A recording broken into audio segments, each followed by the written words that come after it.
വീടൊക്കെ ആയി കഴിഞ്ഞിട്ട് ഒരു അത്യാവശ്യം വലിയൊരു പൂളൊക്കെ സെറ്റ് ചെയ്യാന്നൊക്കെ വിചാരിച്ചിരുന്നു കേട്ടോ. അപ്പോൾ നമ്മുടെ ആഗ്രഹം എന്തായാലും ആ ഒരു സമയത്ത് നടന്നില്ല. അപ്പോൾ പിന്നെ നമുക്ക് ഇങ്ങനെ ഒരു ആഗ്രഹം എന്തായാലും നിറവേറ്റണമല്ലോ പറഞ്ഞിട്ട് തൽക്കാലം നമ്മൾ ചെറിയൊരു ഇങ്ങനെ ഒരു പൂള് റെഡിമെയ്ഡ് അങ്ങനെ വാങ്ങിച്ചു കേട്ടോ.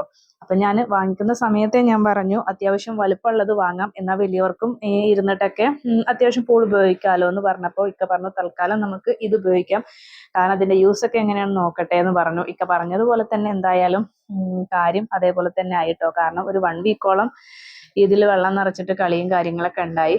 പിന്നെ ഇത് നമ്മുടെ ടെറസിന്റെ മുകളിൽ മഴയും വെയിലും പിന്നെ നമ്മുടെ കൊതുകുകൾക്ക് മുട്ടയിട്ട് പെരുകാനായിട്ടുള്ള ഒരു ഇടത്താവളം ഒക്കെ ആയിട്ട് മാറിക്കഴിഞ്ഞിരുന്നു കേട്ടോ. അപ്പൊ ഞാൻ ഇന്ന് എന്തായാലും ഇതിന്റെ അവസ്ഥ എന്താണെന്നൊക്കെ നോക്കാൻ വേണ്ടി കയറിയതാണ് കേട്ടോ. ആകെ പായലൊക്കെ പിടിച്ച് അതിലുണ്ടായിരുന്ന വെള്ളമൊക്കെ വെയിൽ കൊണ്ട് വറ്റി ഉണങ്ങി ഉണക്കാനിട്ട അവസ്ഥയായിട്ടുണ്ടായിരുന്നു കേട്ടോ. അപ്പൊ എന്തായാലും ഞാനിതാ ഒരു സ്ക്രബ്ബറൊക്കെ ഉപയോഗിച്ചിട്ട് നന്നായിട്ടൊന്ന് തേച്ച് മിനുക്കി എടുത്തിട്ടുണ്ട്. ഇപ്പൊ ഇനി വെക്കേഷനും കാര്യങ്ങളൊക്കെയാണ് വരുന്നത്. അപ്പൊ എന്തായാലും ഇതിന് ആവശ്യം വരും, പ്രത്യേകിച്ച് ചൂടും കൂടിയിട്ടുണ്ടല്ലോ. അപ്പൊ നമുക്ക് എന്തായാലും ഇത് യൂസ് ആക്കണമല്ലോ വിചാരിച്ചിട്ട് വേഗം മുകളിലൊക്കെ കയറിയിട്ട് ഇത് ക്ലീൻ ചെയ്യാനായിട്ട് നിന്നേക്കാണ് കേട്ടോ. പിന്നെ മിന്നുവിന് ഇപ്പം എന്തായാലും നമുക്ക് സ്റ്റെയർ കയറി വരാൻ അറിയാത്തത് കൊണ്ട് തന്നെ അവളെ പറയാൻ പറ്റില്ല. പിന്നെ ഷാനയാണ് ഇതിന് മെയിൻ ആൾ കേട്ടോ. അപ്പോൾ അവൾക്കും ഇതിനോട് വലിയ താല്പര്യമൊന്നും ഉണ്ടായിരുന്നില്ല. ആ ഒരു സമയത്ത് മാത്രം ഭയങ്കര ഇൻട്രസ്റ്റ് ഒക്കെ ആയിരുന്നു കേട്ടോ.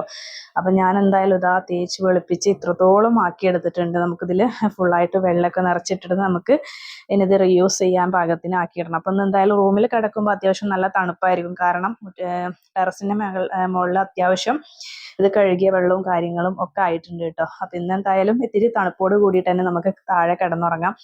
അങ്ങനെ അതൊക്കെ അവിടെ സെറ്റ് ആക്കിയിട്ട് പിന്നെ ഇതാ താഴത്തോട്ട് പോന്നിട്ടുണ്ട്. അപ്പം ഇൻഷാ അല്ലാഹ് നെക്സ്റ്റ് വീഡിയോ ആയിട്ട് കാണുന്നത് വരേക്കും ബൈ.